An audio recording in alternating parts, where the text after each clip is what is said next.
Assalamualaikum warahmatullahi wabarakatuh. Apa kabar? Saya Her Subno Arif dari Forum News Network.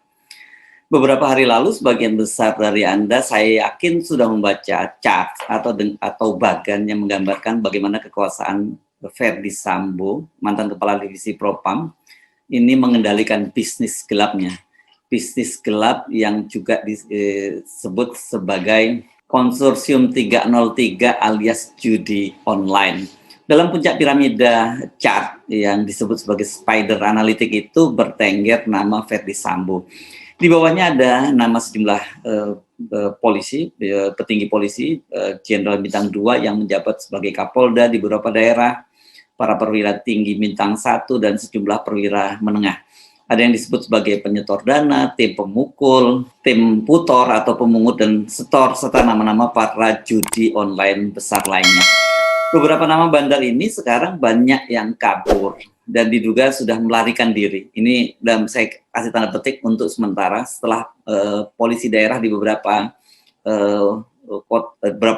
kota ya di Indonesia itu bergerak mengobrak-abrik bisnis mereka, menyusul perintah Kapolri untuk menyikat habis bisnis 303 alias judi online. Perintah Kapolri itu sangat tegas, kalau tidak sanggup silakan mengundurkan diri atau diganti. Dari chart tadi kita bisa membayangkan betapa besarnya kekuasaan Verdi Sambo, sekaligus juga menunjukkan luasnya pengaruh dia. Kalau kita melihat chart itu, pasti tidak ada kaitannya dengan jabatan Verdi Sambo sebagai Kepala Divisi Propam, sebab kendati dengan posisinya itu dia sangat ditakuti, tapi secara hierarki dia tidak mungkin membawahi para Kapolda. Apalagi kalau dilihat dari angkatan di kepolisian, banyak juga di antara Kapolda itu yang namanya juga dicantumkan dalam chart Kekaisaran Sambo itu adalah para seniornya di Akademi Kepolisian, Akpol nih. Karena Pak Verdi Sambo ini kan Akpol 94, ini jadi paling muda dia. Tampaknya chart ini ada kaitannya dengan posisinya sebagai Kepala Satgasus Merah Putih. Sebagai lembaga ad hoc atau extra official force gitu, Satgasus ini diduga memanfaatkan dana-dana non-budgeter. Disebutkan dana yang terkumpul dari Kekaisaran Sambo itu dalam 1 tahun saja mencapai 1,3 triliun. Kamarudin Simanjuntak, pengacara mendiang dari Yosua Huta Barat, misalnya sudah secara terbuka dia menyebutkan bahwa Verdi Sambo itu terlibat dalam bisnis gelap judi online dan narkoba. Jadi di luar motif-motif asmara, menurut dia judi gelap judi online dan narkoba inilah yang bisa menjadi motif tewasnya kliennya, yakni Yosua Huta Barat. Sampai sekarang kita belum mendapat penjelasan apakah chat itu benar, hoax, atau sebuah upaya disinformasi. Sebab kalau kita lihat di tengah-tengah kehebohan adanya Kekaisaran Sambo, dari chat Kekaisaran Sambo, tiba-tiba beredar chat lain yang menggambarkan posisi Komisaris Jenderal Agus Andrianto sebagai pengendali bisnis judi online di Sumatera Utara dan Jakarta.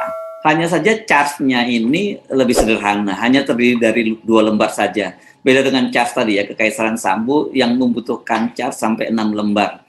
Mana yang benar? Ini sekali lagi belum ada penjelasan resmi, ya. Dan kalau kita lihat ini, kenapa saat ini kan bisa menggambarkan betapa terjadi sekarang ini perang di internal kepolisian, saling serang di antara mereka, dan kita bisa menduga dengan keras mengapa kemudian muncul charge dari Kabareskrim Agus Andrianto ini. Tentu saja berkaitan dengan santernya nama dia disebut-sebut sebagai calon pengganti dari Listio Sigit sebagai Kapolri. Sekali lagi, ini soal cas tadi belum ada penjelasan resmi, dan justru yang muncul itu penjelasan soal isu yang saya kira tidak juga kalah hotnya, yakni berkaitan dengan bunker di salah satu rumah Verdi Sambo. Ini yang diduga katanya ini rumahnya di Jalan Bangka, di rumah itu ada dana cash itu ya, di dalam bunker sampai 900 miliar. Ini tadi tentu saja ini berkaitan tadi dengan pengumpulan dana tadi, yang dana dari judi online tadi.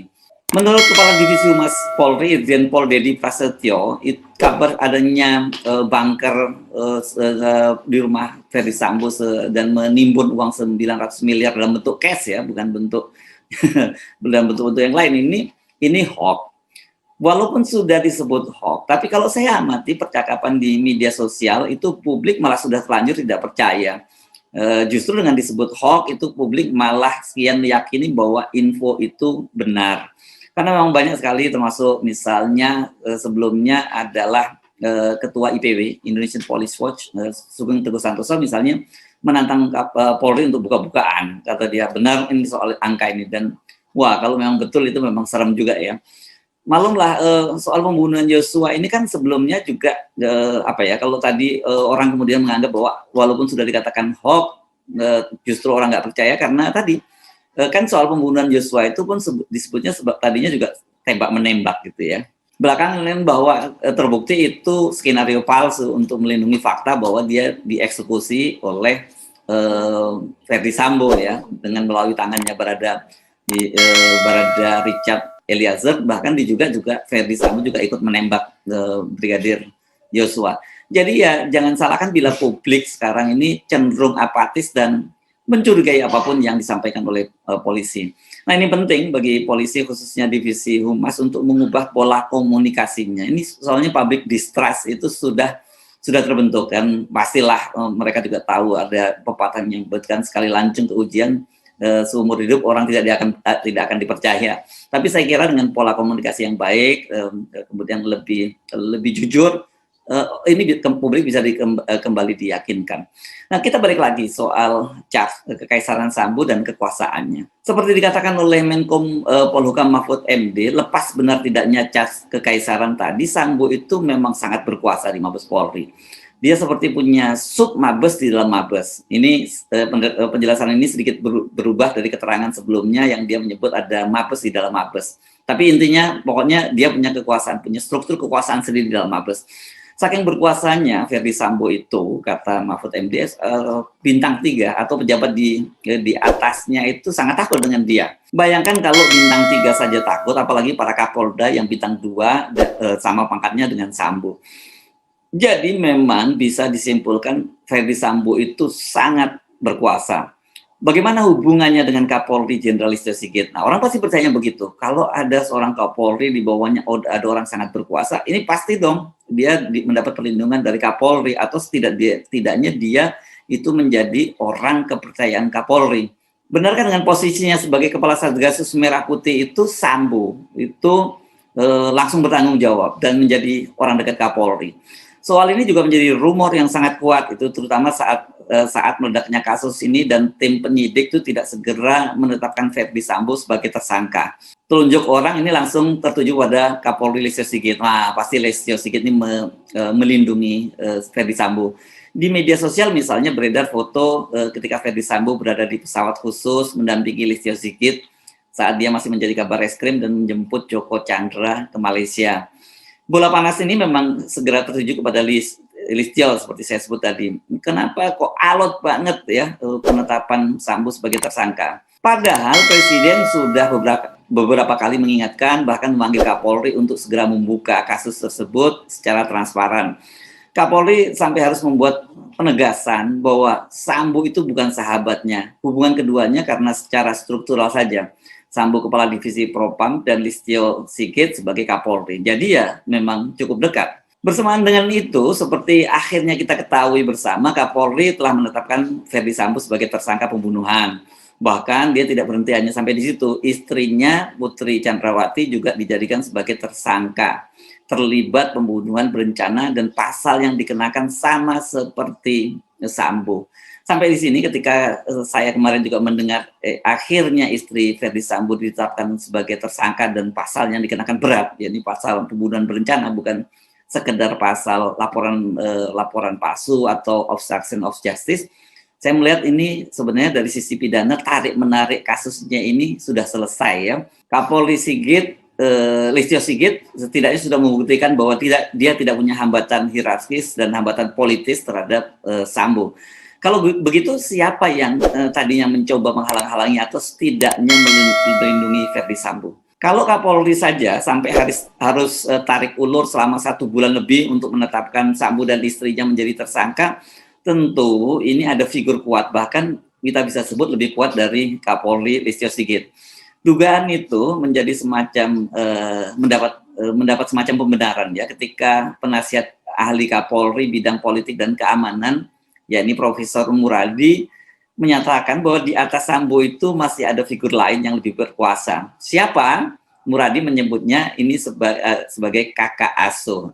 Kita jadi ingat kalau di buzzer ada kakak pembina, sekarang ini rupanya di Mabes Polri ada namanya kakak asuh. Sayangnya Muradi tidak mau menyebut siapa, hanya dia memberikan petunjuk kakak asuh itu ada di dalam institusi Polri, tapi ada juga yang sudah berada di luar institusi Polri. Dan mereka ini yang jelas jauh lebih berkuasa dari Ferdy Sambo.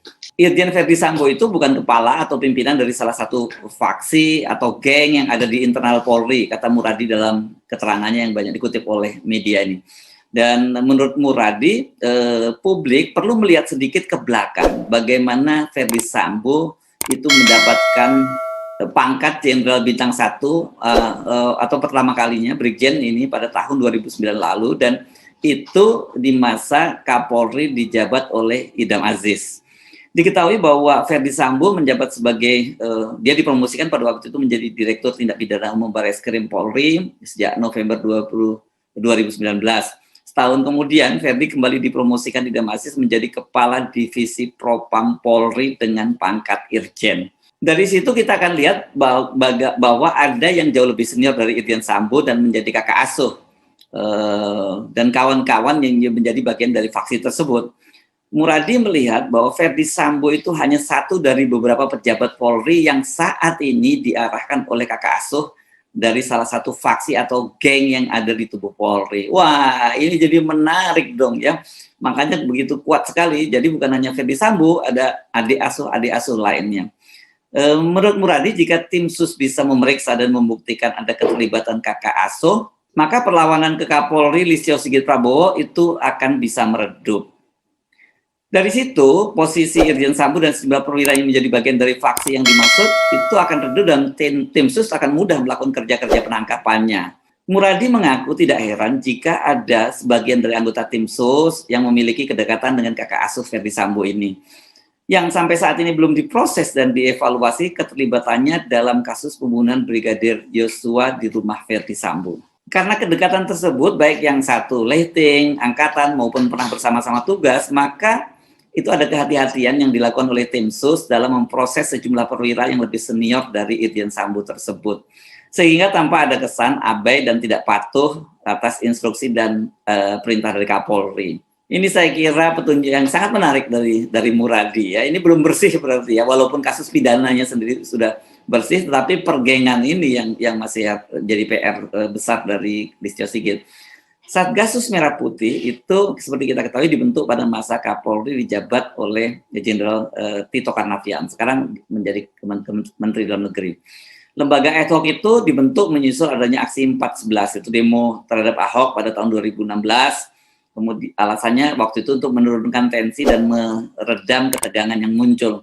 Satgasus Merah Putih ini juga punya tugas melakukan penyelidikan dan penyidikan tindak pidana yang menjadi atensi dari pimpinan di wilayah Indonesia dan luar negeri.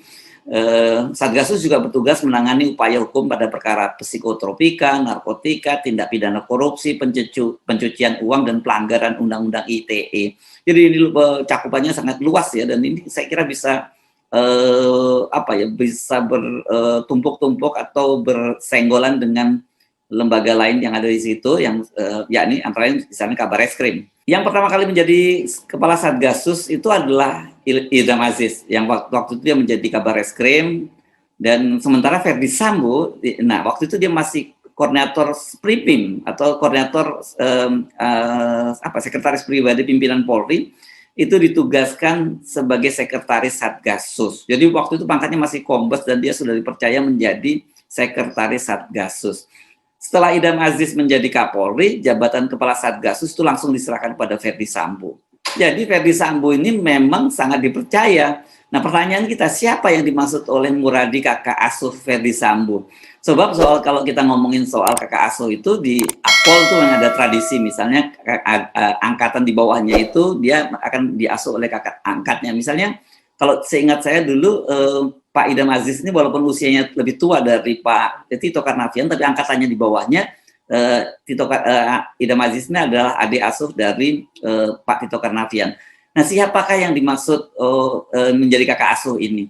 Apakah ini yang dimaksud kakak asuh di Akpol dan kemudian berlanjut terus sampai sekarang, atau sebenarnya lebih pada istilah lain yang digunakan untuk menggambarkan kedekatan hubungan antara Verdi Sambo dengan seniornya itu. Tapi kalau dia berada di dalam lingkungan Polri siapa, dan kalau kemudian dia di luar siapa? Tetapi saya meyakini statement Muradi ini pasti tidak mengada-ada. Sebagai penasihat ahli, dia pasti punya informasi yang spesifik. Dan saya melihat pernyataan ini selain pertama bisa dilihat sebagai upaya agar sasaran tembak itu sekarang tidak hanya diarahkan kepada Pak Listio Sigit. Karena Listio Sigit bagaimanapun selama ini menjadi figur yang curigai melindungi Verdi Sambo. Dan dia menjadi sasaran kecurigaan. Tapi pernyataan ini bisa kita juga jadikan petunjuk bahwa memang benar di dalam kepolisian ada kelompok-kelompok, ada pergengan, dan tidak semuanya itu bisa dikontrol sepenuhnya oleh Kapolri Listio Sigit Prabowo. Tentu sangat disayangkan bila ikatan kakak asuh dengan adik asuh ini menghalangi Kapolri untuk mengungkap kasus Verdi Sambo. Seperti dikatakan oleh Muradi, kasus pidananya sekarang sudah beres. Masalahnya ini mau diteruskan tidak sampai bongkar-bongkaran siapa kakak pembina ini. Nah, ini bakal seru, dan seperti Anda saksikan kan sekarang ini memang terjadi perang bintang. Ini kalau dalam istilah Bung Rocky Gerung bukan lagi mereka saling mengintai, tapi sudah sekarang saling membidik. Nah, saya kira kita perlu menonton itu. Tapi concern kita bukan soal office politicking itu, soal rebutan posisi di kepolisian atau saling melindungi di antara para geng. Concern kita adalah bagaimana kelompok-kelompok reformis di dalam tubuh Polri itu bergerak membersihkan internal kepolisian, karena kalau sekarang ini kita melihat persepsi publik terhadap lembaga kepolisian ini sudah berada di dalam titik nadir ya.